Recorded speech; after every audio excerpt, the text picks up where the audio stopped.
Hello and welcome back, everyone. I'm really glad to have you here. You're listening to an interview in the series of The Amazing Autistic Woman. I'm Tanya, your host, and in this series, I interview women on the autism spectrum, showing our everyday life struggles, our limitations, and our problems. Why? Because they are mainly invisible to the outside, and here I would like to make them visible. If you want to help me and support me so I can make more of these interviews, I started a GoFundMe campaign and the link is below the video. You can click and contribute. Any contribution will be very welcome and appreciated. Thanks very much. So, if you know me, you already know I love to make interviews because I enjoy the unique stories that everyone has. Everyone has it, you as well. And also my guest today, which is Claire. Hello, Claire. Hello, Tanya, lovely to see you. And yeah, thank you for having me. I'm very excited. I'm excited too because your story is really amazing and very, very empowering. So, Claire is from Scotland originally, but she lives in Australia now and she writes strategies for inclusion. So, Claire, please tell us, what is that? Yeah, absolutely. So it sounds more glamorous than I think it is, but I work for the Australian government and I've lived here for 10 years. And what I love to do is help leaders make their workplaces more inclusive. And since I've been diagnosed with autism, neurodiversity has become a real passion project. How did I get to this point? Well, when I went to university in the 90s, inclusion and diversity wasn't a subject you could study. So I was studying feminism and politics and all these different subjects, sociology. I traveled around Europe and I really loved being in Stockholm in the 90s. And I studied feminism there and learned Swedish, and it was a great experience. Then I moved to France and I ended up working in a school and discovered a love for teaching. So I took my passion for inclusion and teaching and went back to the UK and trained to become a teacher with children with disabilities. And not knowing I was autistic then, I really gelled well with autistic children, and that became a passion of mine, working with these children. And it was a small group, and I worked with children like that for 15 years all around the UK and Europe. And then I came out to Australia on holiday to see my sister, and I don't have children, and she had a beautiful daughter. So I decided I'm going to move to Australia and find a job. So, why not? So I did that and was looking for teaching work, but couldn't find any because I was teaching French, and that wasn't really a subject that was very popular in Australia. So I ended up working for a not-for-profit charity called Ronald McDonald House Charities, and I managed their inclusion programs and their education programs. And I was there for 8 years, and that's where I discovered a love for inclusion and diversity. And then as COVID came around and inclusion and diversity became quite a big topic across most, companies in the world, this job appeared, which I applied for, and that's what I do now. So I work with leaders and I help create inclusive and psychologically safe workspaces. So yeah, I love it. Great. Of course, that's where you ended up after all the studies in Sweden and working with children with autism and so on. I'm not surprised. Yeah, it's been a journey. It's still a journey. Mhm. Mm. And yeah, we talked about the autism last time we met. Can you just name a few of the things that you find difficult or limiting in your daily life? For sure. I mean, there's quite a few different things, so it's difficult sometimes to name them, but day to day. So I don't just have autism, I also have OCD, and I have something called corneal dystrophy. Now that's an eye condition. So with that combination, and the other one is dyscalculia. So that's to do with numbers. So all in all, the day-to-day things I struggle with, it can be as simple as getting up in the morning, depending on how my eye is. Um, Going to work is a whole thing. So I go to the office once a week, and that requires preparation, what clothing to wear. I have to think about what's going to be comfortable. I think about what time to go to the office because if it's busy, noisy, if there's like school children going onto the train, I try and avoid those times and, have to plan that very carefully. And when I get to the office, a typical thing is food. So I struggle to eat food in front of colleagues. Okay. And so in Australia, it's very popular to eat together and talk about food. And food's always a big discussion, like small talk. And I avoid it. So I tend to eat by myself, or I prefer to eat the same thing every day. So I might not eat during the day, which is not healthy. So I'll just mask and go to work and not eat, and then come home and lie down and eat the food I like to eat and just, decompress from the day. Some other challenges are things like sensory overwhelm. So if it's very, as I mentioned, noise, but if it's too bright, if there's lots of smells, I struggle with that. And in offices, you get that different smell of everybody's lunch. I particularly don't like the smell of tuna, cucumbers, these typical things people have for lunch make me feel sick. So food is a big one. The recent one I've struggled with is social anxiety and agoraphobia. So if I'm struggling with something, I tend to just shut the world away. So I get to work on the computer, which is great. But then having to go to the shops, it's very hot in Australia right now, so it can be up to 40 plus degrees. And I'd rather stay inside, so I can become quite scared of leaving the house. So that's another challenge. And I guess the other thing is the perceptions people have of me. So when I tell someone I'm autistic, they'll say, "You don't look autistic." Right. Well, then they don't believe you. So and so then I'm shutting down my conversation because they're not giving me space to unmask and be myself because they just think it's a popular topic or something I'm trying to do for attention. So there's lots of things, but those are the day-to-day challenges I would say are the most frequent. Yeah. Yeah, yeah. Yeah, you don't look autistic. I think every one of us gets that because Yeah, people expect something visible, but our problems are mainly invisible. Hmm. correct. We hide them very well. And they are also not visible. Like a sensory overload is not something you can see unless you start to have a seizure. Yeah. That's right. Yeah, airports are triggering for me. That's where I cannot mask, Hmm. and it gets me every time. So when I have to travel for work, which I have to do soon, I'm going to be having to prepare for the airport experience. Definitely. Hmm. And Yeah. what would you do? What have you planned to do? Do you have noise canceling? Okay. Yep. I have to pay a bit more to get access to the quiet lounge. So I don't mind doing that. So I go to the lounge, I have my noise cancellation headphones, I have my fidget toys. I have a necklace that I wear when I travel that you can chew on, which I like. Yeah, they're great. And I do have badges, but that say, autistic on them, but I haven't started wearing them yet. But I just try and keep myself yet in a quiet space, access to the bar and the snacks, and that's how I get through it. If I could afford to travel business class and have that space from people, I'd love to, but that's not reality.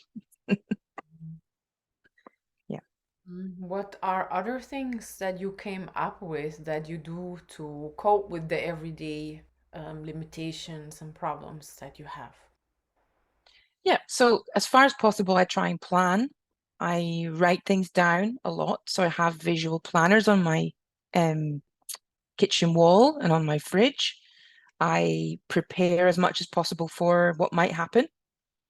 So that's all I can control. You can't control everything, but I try and control my routine. I go for exercise when I feel I can leave the house. This is the other thing. So I can either do it online, or if I feel like I can leave, I'll go to do Pilates, which is very calming for me.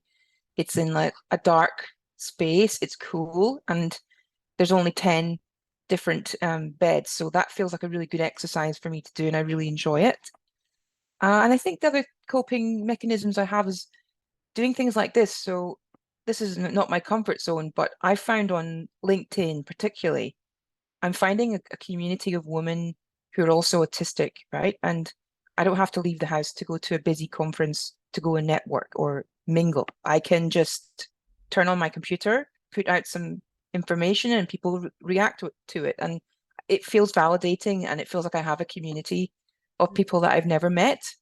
And that's helped me in terms of my self-confidence and my purpose. So I think having that outlet's been excellent.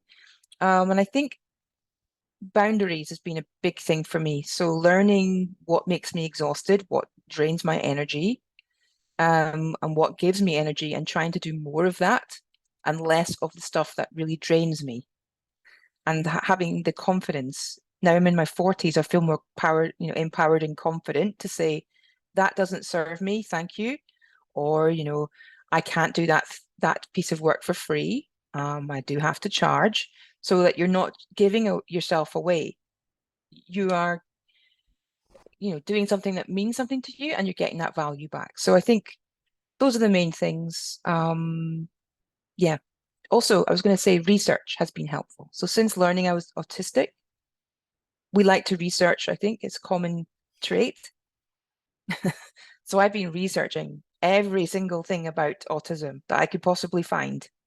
And that's helped me understand myself more, my loved ones more, because I'm learning that actually half my family are autistic. They just don't know that, but I can see it. And so it's just been very interesting to spend time learning about best practice, and particularly how research is showing women in particular are presenting differently, and that, these stereotypes that we read about online are not reflecting us.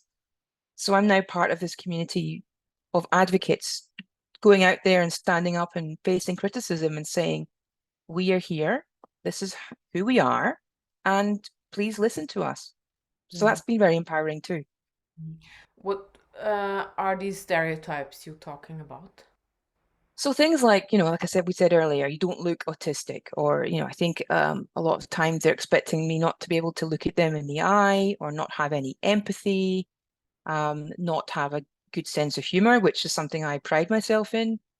I've been told I'm too high functioning to be classed as autistic, which is interesting because that's just more about how well I hide the struggles, and the expectations people have of women. When I was a child, I would collect things, and I would, you know, be obsessed with different topics, but that was sort of seen as a typical bossy young girl. Whereas with boys, they'd pick up on that and say, hey, they need to get tested. So I just think there's lots of misconceptions and stereotypes that are based on young boys. And I worked with those boys as a teacher, so I know what that looks like. But I never saw a role model on television of a young autistic woman who was fabulous and fashionable, and you just didn't see that. So I couldn't see myself in anything. It was always, oh, I'm a bit strange, but I manage, So it's great to see people like you and I dressing up and speaking our truth now. Yeah, you're totally right. Yeah. Do we Mhm. need an autistic or female autistic role model? I think so. I think certainly in mainstream media. And I'm reading books now and seeing that out there. There's a comedian in Scotland that I really enjoy watching, and I see it now, but it's just recently, I think, that they're getting a voice and a platform, which is exciting. Yeah, that's true. And as you said before, there's a lot of people in LinkedIn, and now LinkedIn offers you to write articles and to write posts, and you can just write what is on your mind. And you also Yeah. write a lot in your on your profile, right? Yes, I'm definitely a communicator in terms of words. That's my thing. I love language, and I love how we can connect with each other through words. But interestingly, I've had some feedback from my dyslexic colleagues that they don't like reading so many words. So I maybe have to think about how I can change that and make it maybe do some more videos, have the confidence to do short videos. Yeah. Yeah. Yeah, I can understand that. I also prefer to listen to things instead of reading it. But yeah, the LinkedIn community is very open, very welcoming, and I'm very happy also to be part of that and to read your stories as well. Uh, Likewise. mhm.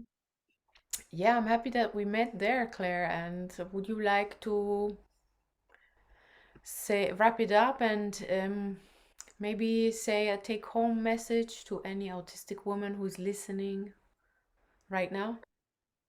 Yeah, absolutely. I think self-care, I'm going to talk about that because self-care is not selfish, it's necessary. And when we are spending our lives, probably most of us, masking, it can lead to burnout and exhaustion and, loss of self-identity. So my take-home message would be to start really finding out what makes you feel good and do more of that. And that might not be what you're told it is. So for me, it's not going out running, and it's not dieting. It's for me, it's quiet. It's just time to saying no and closing the door and just having my weighted blanket and shutting the world out for a few days, but then connecting again with people that lift me up. So I just think, yeah, know that you're not alone, and this is hard, but at least now we're learning more about ourselves, and that's a good thing. Mm-hmm. Good. And how do you know that something is good for you, Claire? How do Yeah, you well, decide? it's how I feel afterwards. So if I've spent time with someone, like when I met you for the first time, I felt good and energized. And if I do something that doesn't feel right in my gut, I'll feel tired and drained and probably resentful that I spent that time doing that thing. So I listen now to my gut more, and my the reaction my body tells me to say, yep, do more of that and less of that. Mhm. Okay. Yeah. Yeah. Good.